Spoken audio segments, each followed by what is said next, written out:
Kung makapagsalita ka, para ang laki ng kasalanan ko, ah. Nakapag-abroad ka lang, ganyan ka na magsasagot?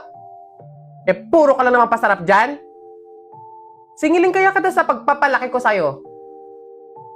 Huwag ka mag-alala, hindi ka namin kailangan. Kaya namin nang wala ka. Sobra naman ho kayo, Nay. Hindi naman po ganun kadali magtrabaho dito sa abroad eh. Kasi lahat salo-salo mo. Yung kapag nahihirapan ka, yung may sakit ka, nalungkot ka, wala. Ikaw lang mag-isa. Wala kang katulong, wala kang karamay. Pero Nay, bakit ganun? Yung isang beses ka lang hindi nakapagbigay pero parang buong pagkatao ko na yung hinisgahan ninyo. Itong pag-abroad ko, Nay, kayo naman po yung may gusto nito, di ba? Hindi po ako. Gusto ko po kasi, Nay, maging doktor talaga eh. Yung makakapagbigay ako ng tulong sa mga tao. Yung makakapaggamot ako ng libre. Yun talaga, Nay. Kaso mahirap kasi tayo eh. Kaya itong pag-abroad ko, pinili ko na lang to para sa inyo. Na yung pasarap po ba na sinasabi nyo? Yun po ba yung kapag natanggap ko na yung sahod ko, bibili ako na kahit man lang pares ng damit? Yung pasarap po ba na sinasabi nyo? Yun ba yung kapag after kong magtrabaho, magpakapagod dito sa abroad, yung kakain ako ng masarap kahit isang beses lang? Yun po ba yun, Nay? Pasensya na po kayo, Nay, ah. Kasi minsan, sa tanang buhay ko, hindi ko naranasan yung ganun eh. Kaya yun man lang, Nay, mabigay ko sa sarili ko, maregalo ko sa sarili ko. Kasi wala naman akong choice eh. Kundi yung piliin lagi yung pamilya ko para tulungan kayo. Yun nga man lang, Nay, na kamustahin niyo ako. Kailan ko kaya ma-experience na yung tatawag kayo sa akin, yung magme-message kayo sa akin para kamustahin lang ako.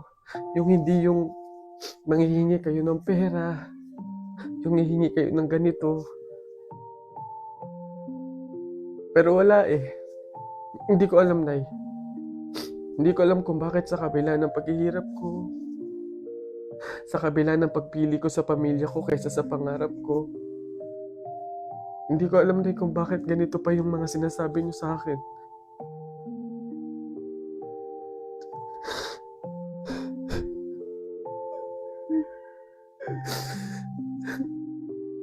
Hindi na makalaya, tinatalo mo ko bawat gabi. Wala mang nakikita, hapos mo'y ramdam pa rin sa dilim. Hindi na nanaginip, hindi na magising, pasindi na ilaw. Gusto ko na madaming taong makakilala sa akin. Gusto kong makapagbigay ng ngiti. Gusto kong makapagbigay ng saya. Ayan, dito ka, tas dito. Balang araw, makakabili din ako ng mga gamit para sa content ko. Okay na to. Ang kapal na mukha mo. Bakit mo sa akin ginawa ito? Pero okay lang naman. Anak?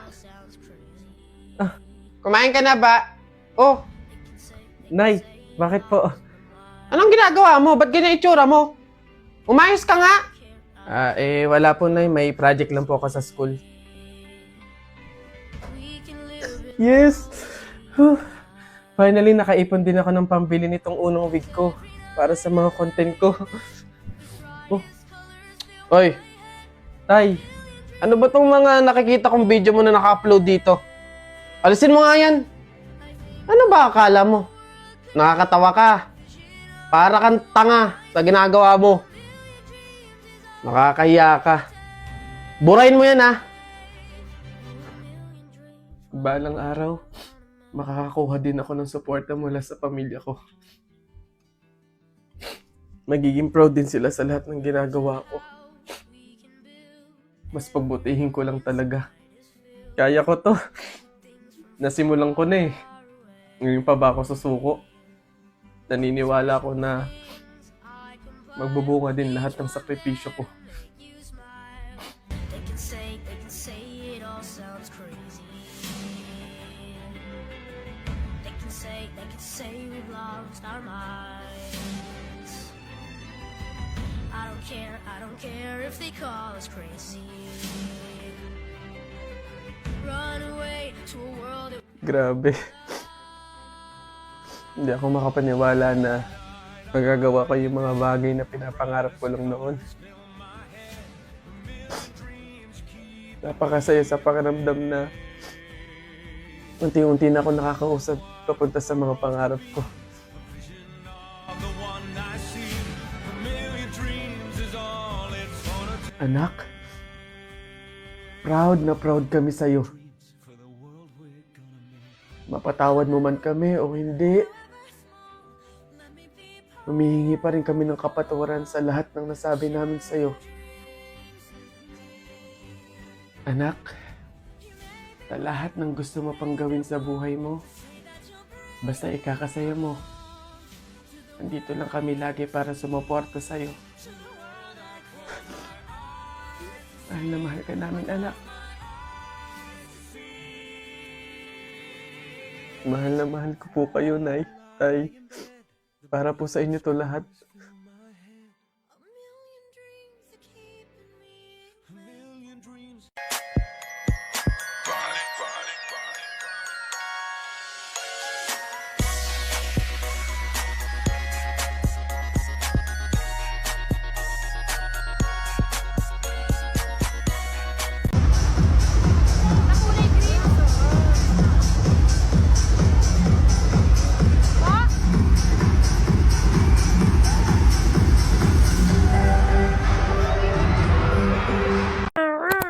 Howdy mga human being, na-invite po ulit tayo sa isang event. Ano ba yung mga kaganapan kapag pumupunta sa itself sa mga event? Ano yung mga pagsubok, mga problema na kanyang pinagdadaanan? Dalawang bagay lang yan. It's either wala akong masakyan or walang mag-aayos sa akin. Gaya ngayon, bukas na yung event. Hanggang ngayon, 10:30 na ng gabi, wala pa akong mahanap na makeup artist. Grabe naman. Bahala na, samahan nyo ko ngayong araw na to. Pati damit nagka-problema. Dahil hindi ako marunong manahe, ay ang pinatahi ko kagabi yung susuotin kong pantalon sa friend ko. At ito naman si itself na pinaplantsa yung damit. Malamang gusot-gusot ko susuotin dun sa event. Harap tayo sa human being. So, syempre dapat may pa-skincare tayo para naman kahit papano mabawasan yung sumpa sa mukha kahit wala naman talaga nangyayari. 12 yung start ng event. Maaga akong lumawas papunta ng Manila kasi doon ako magpapa-hair and makeup. Nag-book na nga lang pala ako ng card. Dahil ang mahal, 1,600. Ayan, masyado tayo napaaga. 1 hour lang, andito na kami sa Manila. Diyos ko, naghahanap ako ngayon ng CR kasi sukang-suka ako sa biyahe. Tapos sasabayan pa ng pagtatae, mamatay na lang talaga. Saan ako tatain ito? Oh. Saan ako susukan ito? Wala ba lang kasi CR dito? Diyos ko, mamatay na lang. Yun, after ilang oras, dumating na din yung makeup artist at andito na din kami sa studio ko saan dito ko aayusan. Simpleng makeup lang naman for a day lang, pang soft lang, pang fresh lang, ganon. And here's the final look. Fresh lang, ganon, kahit hindi naman sa personal. Ayan na, panindigan mo yung makeup mo tsaka yung suot mo ngayong tag-init Ayan, ito na talaga. On the way na kami sa event sa Taguig Market. Nag-book na nga lang pala ulit ako ng car. Grabe, 300. Mamatay na lang talaga sa gastos.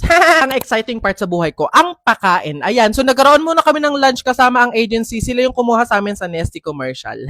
Thank you po. After nun, ayan, dumiretso na kami dito sa mismong event, Nesty event to, kung saan may iba't ibang booth, maglalaro ka ng iba't ibang games, at mananalo ka ng iba't ibang mga prizes. Ganun siya. Laki ng Nesty, kaya ko kayang tunggain yan. Malamang, sanay ako sa Nesty commercial Then, ayan, pumunta lang si itself sa may LED kasi pinapalabas pa ulit-ulit yung commercial namin. Ay, kabog, ito talaga. Dahil tuwan-tuwa ko, nakita ko yung sarili ko. Feeling ko kasi naka-billboard na ako, kahit tarpaulin naman talaga siya. Sana binigay nyo na lang sa akin, no? Yung pinapakilala ko nga pala sa inyo, ang tatay ko sa commercial, si Daddy Robbie. Halata mo mag-ama kasi talagang sayaw kami ng sayaw na parang ewan dyan. Ayan, dito ko na-amaze kasi first time ko lang. Ito yung pa-tote bag nila pero ikaw mismo yung magde-design. Nilagay ko lang yung name ko na Kenko, iba't ibang stickers, emoji, and kahit ano pa. Hindi ko alam kung ano tawag dito. Basta pag dinikit nila dito yung tote bag, ayan na, okay na. Para siyang printer, ganun. Kalagitaan ng event, pumunta muna ako sa CR kasi binura ko na yung makeup ko, napakainit, barag-barag na siya, hindi na siya maintindihan, hulas na parang ewan. Nagkaroon lang ng konting shoot din, ayan na, umuwi na ako. At dahil mahalang pabook ng mga sasakyan na yan, Diyos ko, aabutin na naman ako ng 2,000, mamulubi na lang talaga. Nag-DIY commute na lang ako, dito na lang ako dadaan papunta sa bahay namin sa Cavite, sa PTEX. Yun lang yun. Hindi ko alam kung ano kakalabasan ng short vlog na to. Gusto ko lang talaga mag-vlog din. Ayun na yun. Thank you sa panonood. Send and receive good vibes. See you on my next video content.